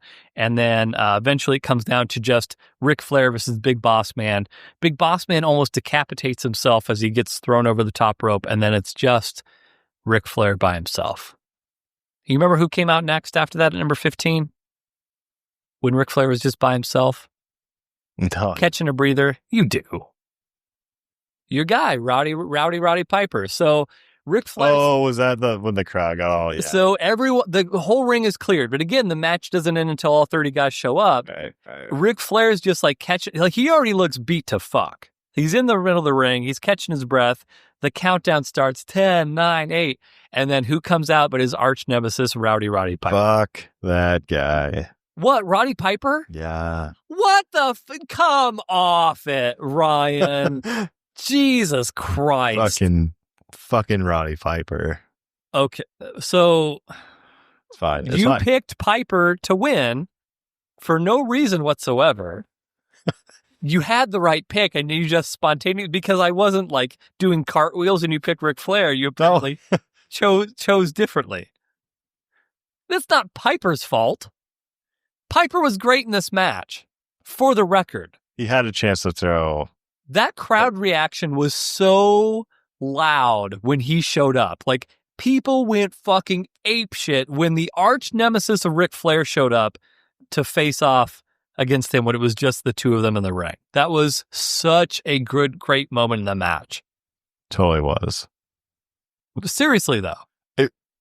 It was, and he should have thrown him out right there. He should. Well, he wanted to savor it. He hates that. Yeah. From a perspective, savor that and fucking lose later, little fucking girl. I'm gonna ignore that you said that. There was the airplane spin, which I think is the first airplane spin you've seen, and then number 16 was Jake the Snake Roberts, and so there was a nice little exchange there where Jake kind of just says like, "Fuck it, I don't know, you can choke Ric Flair out. I don't give a shit." And then when Piper's back was turned, that's when Jake takes out Piper. And then Jake goes after Flair. He goes for the DDT. Piper interferes to break up the DDT. And then Flair puts the figure 4 on Jake the Snake, to which Heenan says, "Thank you, Piper. It's a kilt. It's not a skirt." And then when Ric Flair goes to put the figure 4 on Jake and Piper breaks that up, he's like, "You no good creep. You skirt wearing freak. It's not a kilt. It's a skirt." The best bit of commentary in that whole thing. You prepped me for that. I loved it. Yeah. Just on a dime. Just like, "Thank you." And then, "Fuck you." The best. Number 17, Hacksaw Jim Duggan. You liked him for a little while. He's the guy who said, "Ho!" Yeah, he's got the 2x4. Yeah, USA. Never brought the 2x4 on, though. And a crucial He was mistake. in there for a while. He was in there for a little while. 18 was Erwin R. Shyster, otherwise known as IRS.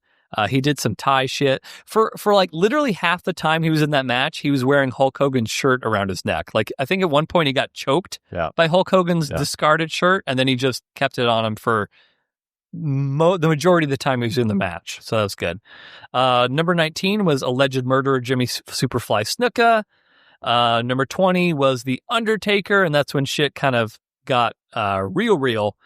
He did a lot of choking. He immediately eliminated Jimmy Snuka.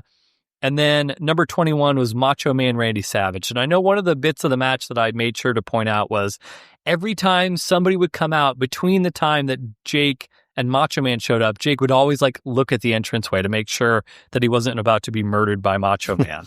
And as soon as he saw Macho Man run out, that's when he ducked. He dove out of the ring, hid, let Undertaker choke down Macho, and then when he saw it was safe to go in, that's when he came in. He was like, "Oh, I got it. It'll be fine." And then, of course, Macho Man immediately goes after Jake and goes to murder him. And he eliminated Jake and actually tried to continue fighting him outside of the ring afterwards. Any thoughts on that little exchange?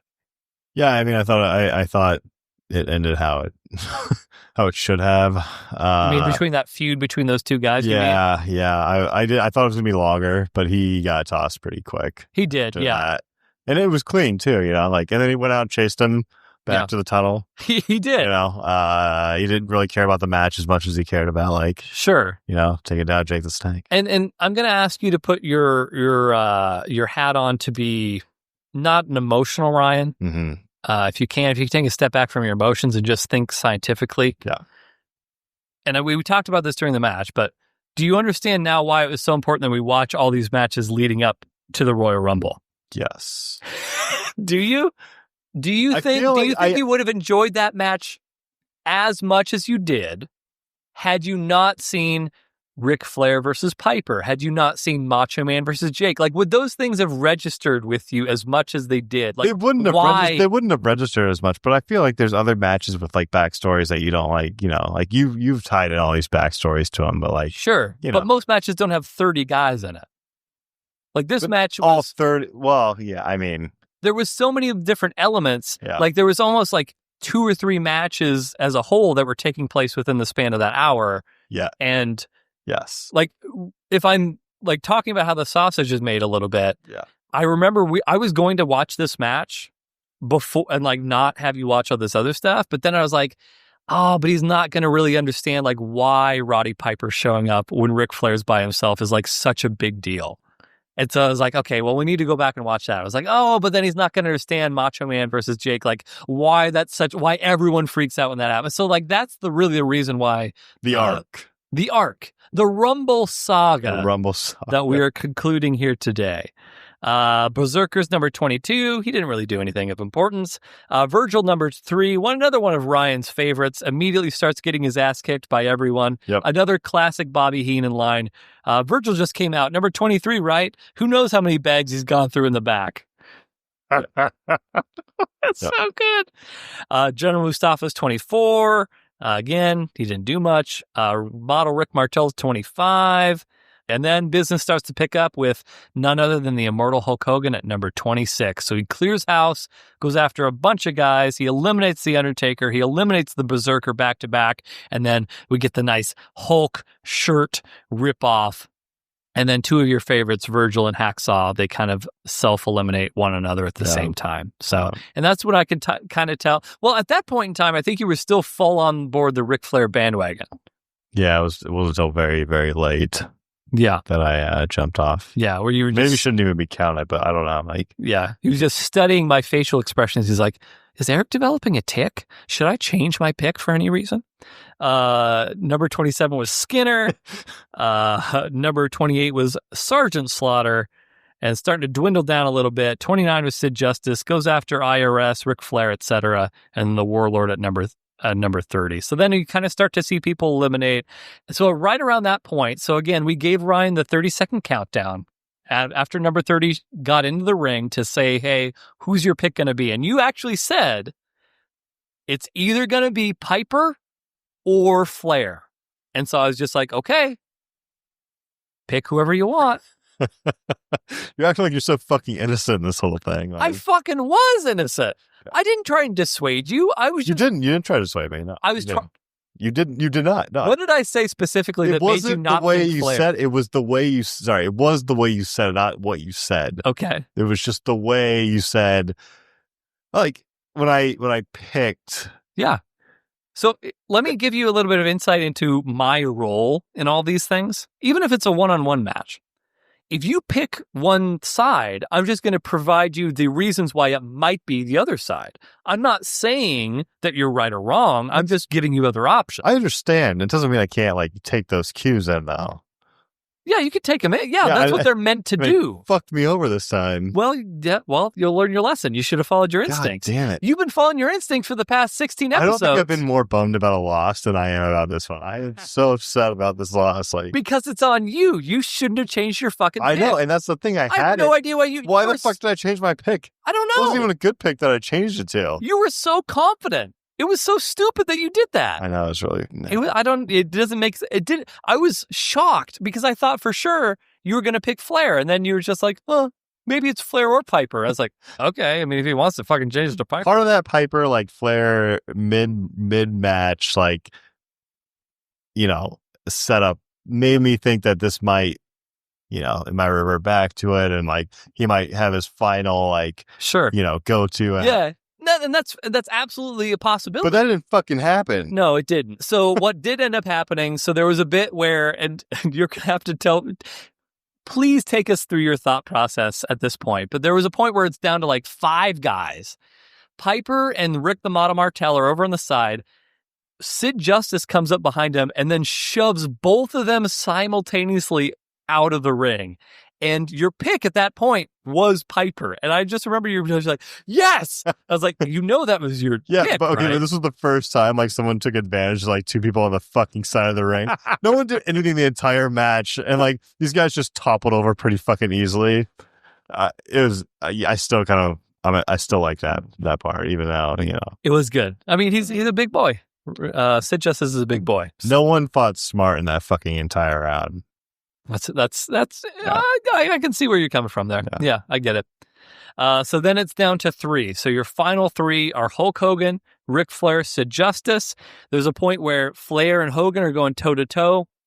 Flair is almost eliminated by Hulk. Hulk has his back turned, and wouldn't you know it, Justice sneaks up from behind, dumps him out of the ring. Hulk is pissed. He starts tugging on Sid Justice's arm. Meanwhile, Ryan's like, God damn it, Erik. God damn it, Erik. Yeah. And then from behind, Ric Flair comes up, throws out Sid Justice, and becomes the winner and the new WWF champion. And so then it ends with Hulk and Sid getting separated by a bunch of officials. They're going back and forth. They're pissed at each other. There's a title presented to Ric Flair, and he gives a classic promo with a tear in my eye. And you just seemed mad about the promo because it was almost rubbing salt in the wound. It was fine. Of the pick that almost was. Yeah. And that was the Royal Rumble 1992. Basking is crapulence. So let's rank it. Let's do some science in what may be the longest episode we've ever done. I don't know. Episode 20 may be up there too. But let's look at the list. Here it is. I'm very in the near future probably going to have to not use that whiteboard. It is almost full. But at the moment, we've got, in fact, can I see that real quick? Thank you. So, all right, just to level set expectations, we have got 32 matches on our list. Ryan's record is 17-15. Is that what I saw? Yeah. So he's in, so even with this loss, he's now 17-16. But he's still over 500. So this was a good match. I enjoyed it. What region of our list is this? It's up at the top for sure. It was just a clean, real. The fans were authentically into this shit. There was some good your adjectives that you use are weird to me. Okay. You say clean a lot. You say what else do you say? You say raw. You also say raw, clean. These are words that don't actually have any tangible meaning, but I feel like you can apply them to any situation that you feel like it should. This is my take. But I agree. The match didn't have any actual bullshit going on. It was just, it was real wrestling. So, are we, hey, no argument for me. Are we thinking top 10? Yeah. Are we thinking top 5? Try not to let my pick get in the way of this. I don't think it would have been in the, I don't know. So let's think about pros and cons. Pros, very entertaining from beginning to end. I love the commentary. I don't know if you loved it as much as I did, but I love the commentary. I think it's great. Ric Flair, for all of any bitterness that you may hold on to your heart, hell of a performance by Ric Flair. He got his fucking ass kicked. He did, yeah. For 60 minutes. Like, you can tell, you can just look at his body by the end of it and be like, that guy got his fucking ass kicked. The Piper Flair bit was good. Shawn Michaels and his PP got hurt. I appreciate that. I'm just trying to, like, I'm going to have to knock someone down. I just, like, that's... yeah, that's how this ranking works. I feel like it's somewhere in, like, the 5 to 7, 5 to 7, 5 to 8. It was a good match. I enjoyed it. Yeah, no, it's... For a long fucking match, for being that long, yeah, I was relatively entertained. Yeah. It's a fucking hour-long match, Erik. If you told me, hey, Erik, do you want to watch an hour-long match? My first questions would be, like, who's in the match? Yeah. And, like, what promotion, what company is running this match? But if you said, hey, Erik, do you want to watch a Royal Rumble? I'd be like, fuck yes. Like, I would always be up. It's almost unfair from my perspective. Now, obviously, you still have to rank it. But from my perspective, it's almost unfair to compare Royal Rumbles to, like, normal matches just because there's so much going on at any one point in time.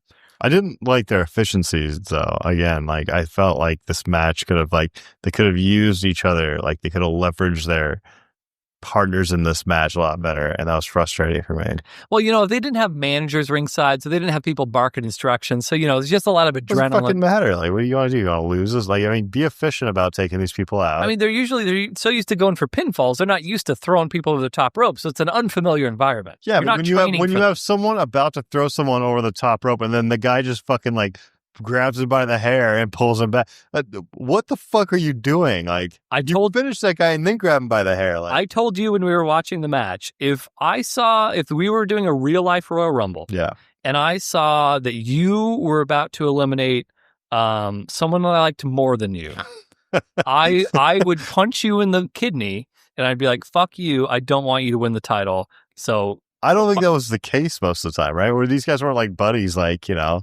It seemed like it was there were exceptions, but I think most of the time it was like a good guy breaking up another good guy being eliminated, or vice versa, a bad guy getting it broken up. But if, like, I saw but they're in a fucking match like that, they're supposed to be winning, right? Like, you want the idea is to win this match. If you were in the corner and you were hoisting Tim Matthew up above the turnbuckle, and I saw that as I'm entering the ring, I would say, I like Tim more than I like Ryan. So I'm gonna knee Ryan in the gut, and I'm just gonna pull him out of there because I'm gonna save Tim. Because if somebody's gonna win the title, it's not me. I would rather it be Tim than Ryan. That's what I would do. I'd be so fucking pissed, like I am now. Here, let's be efficient about this shit. Like, well, you know, I let emotion dictate my shit. We've already talked about this, but.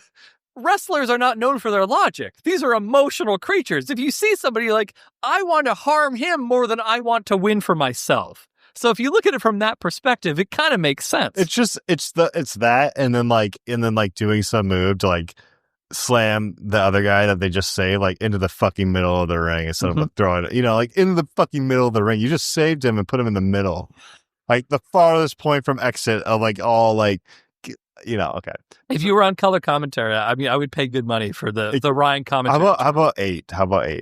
May I see that? Yeah. Okay. By the way, he was on a 2-week winning streak. He's no longer. Fuck. He's on a 1-week losing streak now. Yeah. 1 episode losing streak. 8. So this will take the place of Sid Vicious versus Lee Scott, which Sid Vicious is Sid Justice, just so you know. Just thinking about throwing Tim out of the fucking ring right now. But if I saw you going after him, I'd be like, I'm saving Tim. Fuck Ryan. Is it 8? Yeah. Is there any more discussion needs to be had? No. Or if I just say, like, reasons why it shouldn't be 8, you're just going to, like, dig your heels in more, right? No. I'm used to this after... No, 8's fine, yeah. 8's fine.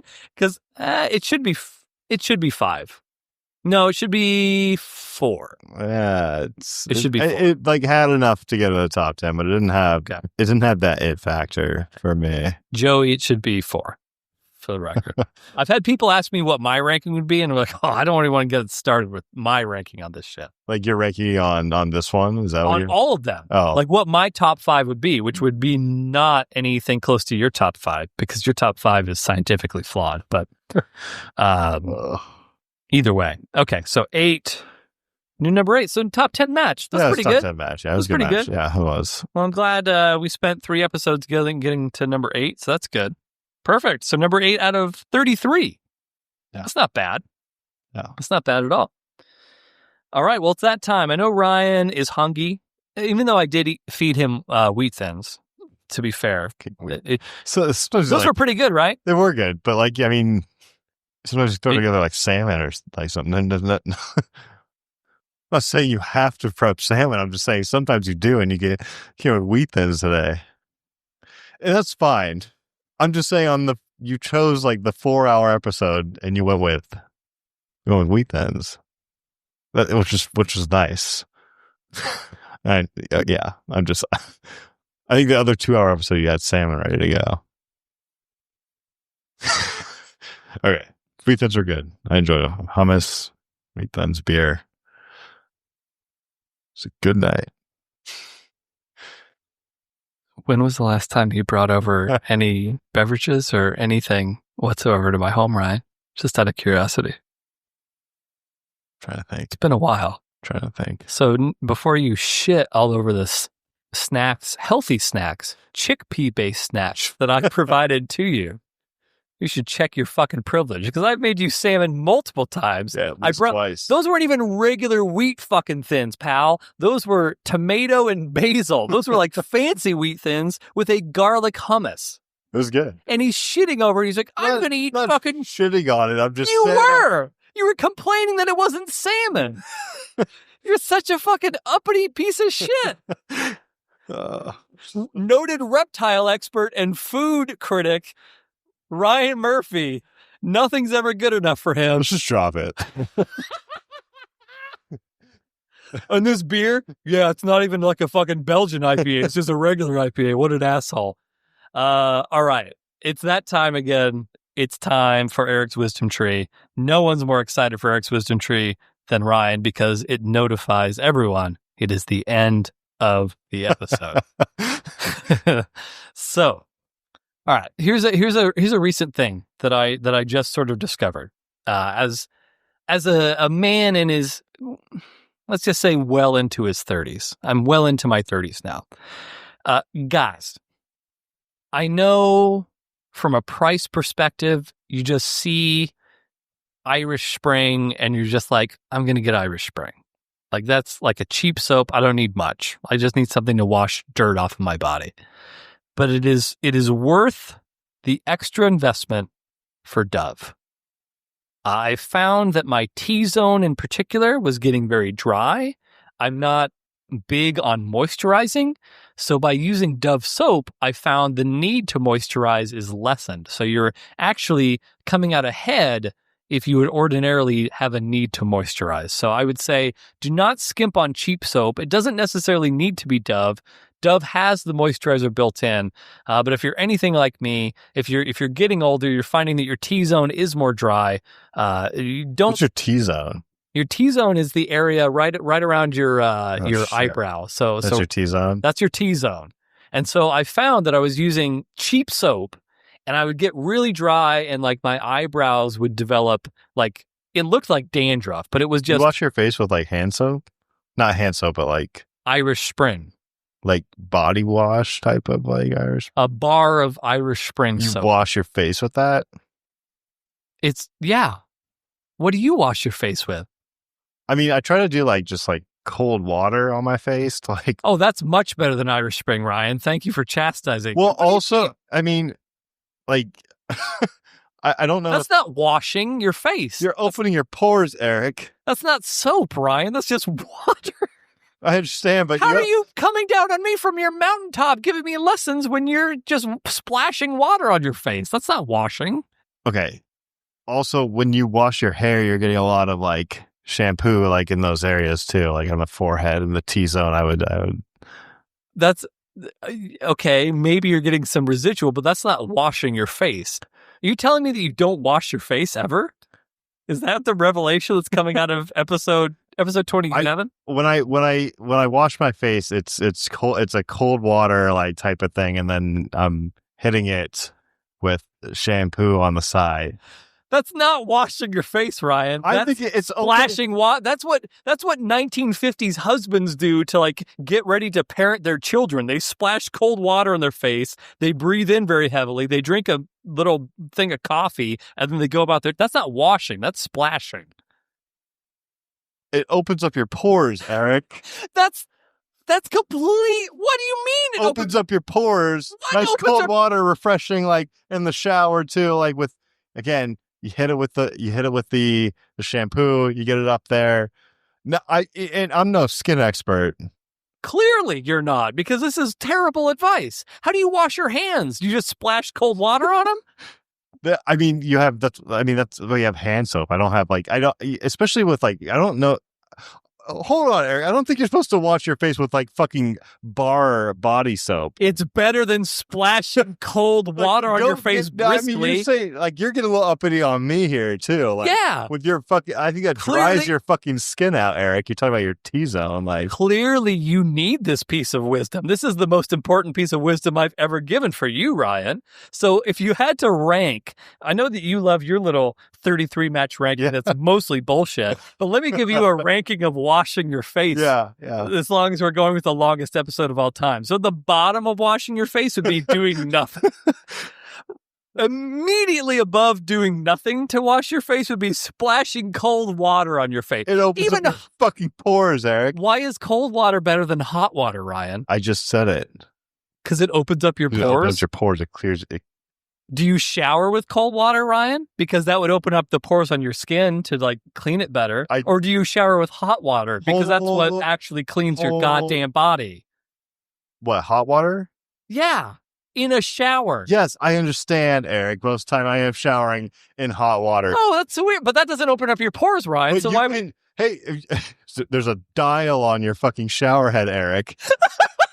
Turn that give yourself 15 seconds in cold water. It does wonders for your skin and your health in general. Can I feel your skin right now? No, please don't. It's not a great example of great skin. When you're in the shower, you don't wash your face? I do wash my face. With what? I wash it with cold water. That's not washing, Ryan. I don't think you understand the definition of the word washing. Washing implies that you're using soap and water. See, it's a symmetrical sort of experience between the two. But if I am you're rinsing your face. You're not washing your face. But I'm shampooing what's on my head on my face. You're washing okay, great. That's perfect. You're washing a surrounding area. So that means, by your logic, if I just wash my butt cheeks, that means that my asshole is clean, right? Because I'm washing the area around that with some residual shampoo. I don't understand when you're scrubbing in your hair that you're not getting this area too. And I'm not saying that's ideal moisturizing, but you are cleaning your face with that. You're not going. I guarantee you're not going as thorough as you claim that you are, because you're maybe getting your upper forehead, maybe outer cheeks, but you're not getting your nose, your T-zone. That is not how you don't clean your face with bar soap either, Eric. You can't. It's better than not doing anything but you're acting like that. There's some sort of fucking cleaning process that you use with bar soap to clean your T-zone. I'm saying.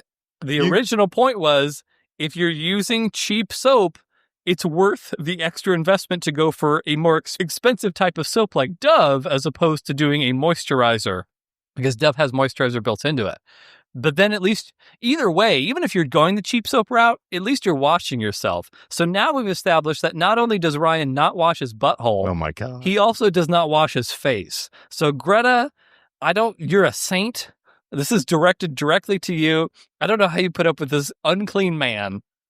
But we haven't determined any of this. First of all, you're just saying things now. You don't have a removable You're slandering me on this fucking podcast. You do not have a removable shower head. We've established that. So you can't have a clean butt. That's not true. That's not true. I don't know where you're Do you have a removable shower head? No. So you don't have a clean butt. That's not how it works. He's holding that noise you're hearing right now is him holding the microphone as if he's a stand-up comedian. He's very on the defensive right now. I've got him on the Damn ropes. it. So he can't clean his butt out properly because he doesn't have a removable shower head, and he's rinsing cold water on his face and saying, clean enough. That's what we're dealing with here. That's not it. And that's Eric's wisdom tree. Eric's wisdom tree is that Ryan guy. He's pretty fucking gross. So steer clear of his butt and his face if you ever get near him. And that's Eric's wisdom tree. This was fun tonight. I had a good time.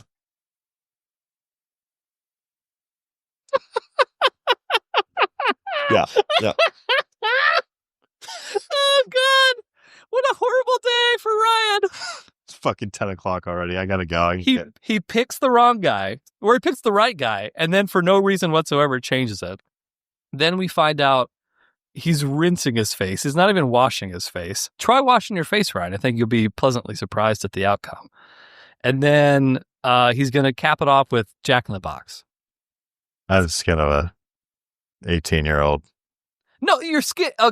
Your skin looks fine. Thank you. But I don't know how it feels, and I'm not going to. Again, we talked about consent among co-hosts. I'm not going to feel his skin unless. Fine.